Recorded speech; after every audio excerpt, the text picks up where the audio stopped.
The latest. Thank you for your love and support. I appreciate you all. Tension in EU Parliament as some leaders slams Ursula von der Leyen. According to them, a divided Europe is going to benefit Putin and Donald Trump. And they are not also happy the way that they are doing their things because they are allowing foreign interference in the affairs of Europe. And they need to fight against all these foreign interferences, and they also need to fight for their independence, to fight for their sovereignty, and to reclaim everything that they have as a people.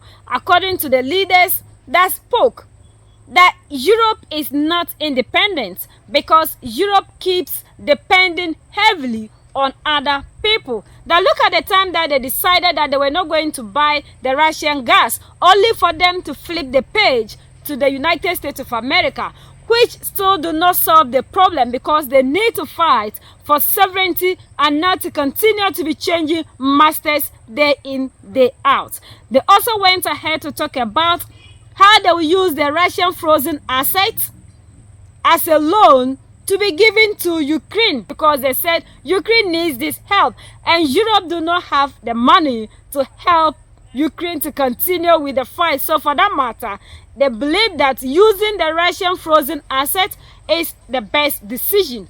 This is where the division came in, where other European countries decided to kick against it, and they said that, like Viktor Orban clearly stated, that this is going to be, quote, a stupid idea, end of quote, because two parties that are fighting, you cannot use one party asset as a loan to be given to the other because they know very well that Europe isn't part of this war. And this asset, when it's given to Ukraine as a loan, Ukraine wouldn't be able to repay this money. Realize that the reason why the youth have embraced Traoré and all of them in the Sahel, it is precisely because people are tired of dictatorship. And if the army rebels, it will get the support. But it is the masses of the youth who must be at the helm of the agenda of African Renaissance. It doesn't end there. It talks about African trade, and then African trade agreement that is there must be championed and defended by the youth. African countries must trade among themselves. Africa must stop to become beggars of others. If we are so powerful, we will not be a walkover by the United States of America. South Africa must not fight alone. It must fight with the rest of the African continent. It must never accept to be isolated from the rest of the African continent.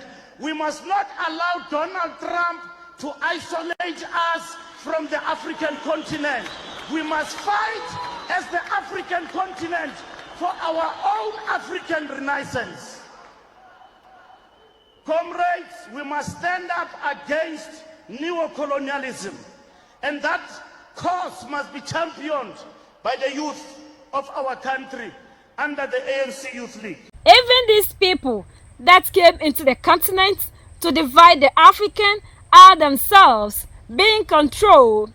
The people that came into Africa and they control the African, and we always see them to be united, are also finding issues within themselves, and this same organization is controlled by other people. Like they said, foreign interferences, just like they are interfering in the affairs of the African. And these people are calling for total liberation.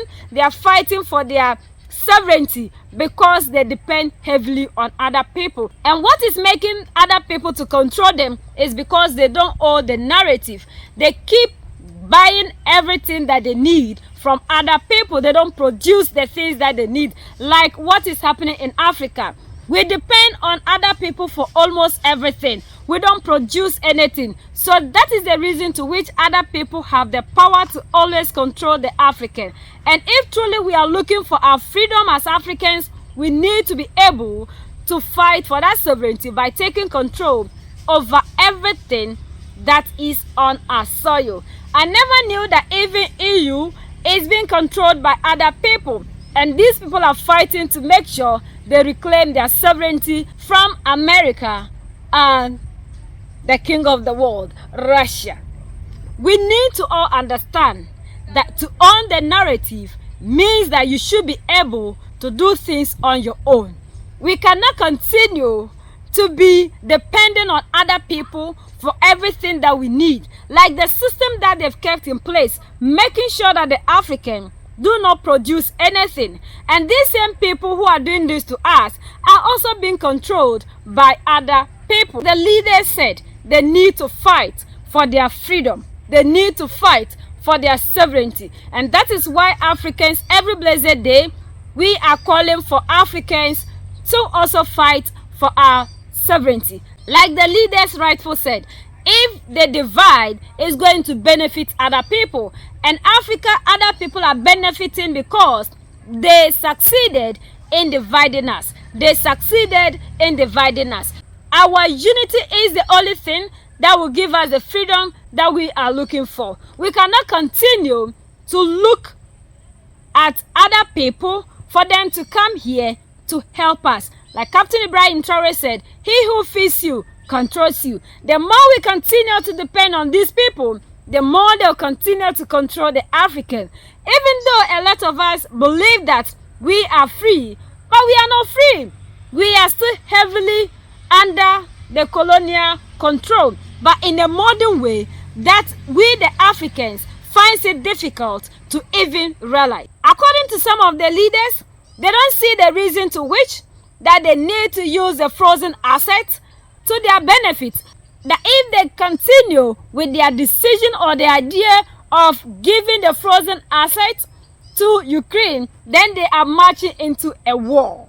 And this is what they always do to the African. When they finally came in and took over the resources of Africa, they decided that we are going to keep it. But when they realize that where they are trying to keep the assets is bigger than them, mightier, they are thinking twice. Africa, we need to look for power. Always I say it. It is power that will give us the might to be able to set ourselves free. And the power will always be in our resources. These people are mightier and we are scared of them because they control the resources. Everything in Africa is under their control. But the day the African will manage to control the resources, like Mali, Niger, and Burkina Faso, we've seen that anytime they are dealing with them, they deal with them differently and they deal with them like equal leaders. They don't underestimate them like they are doing to those in the democratic elected. So Africa, we need to also fight for our sovereignty, for our rights and our independence, because the African independence that is given is the political independence which is still not benefiting the African and is benefiting other people. Like Dr. Kwame Nkrumah said, what is the essence of a political independence without economic independence? And it is the economic independence that will give us the power that we need to be able to stand up to other people on the global stage.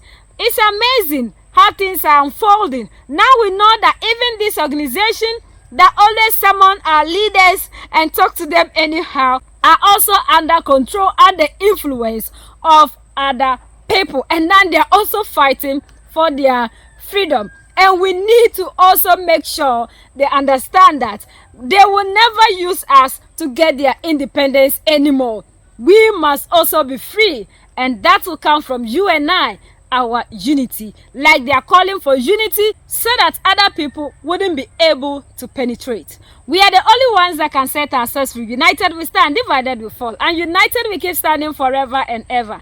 The greatest enemy of the African is mental slavery. So let's decolonize ourselves from mental slavery. Let's keep sharing to educate our brothers and sisters. Together we make African great for ourselves and the next generations that are going to come. So that's the latest around the world and in Europe.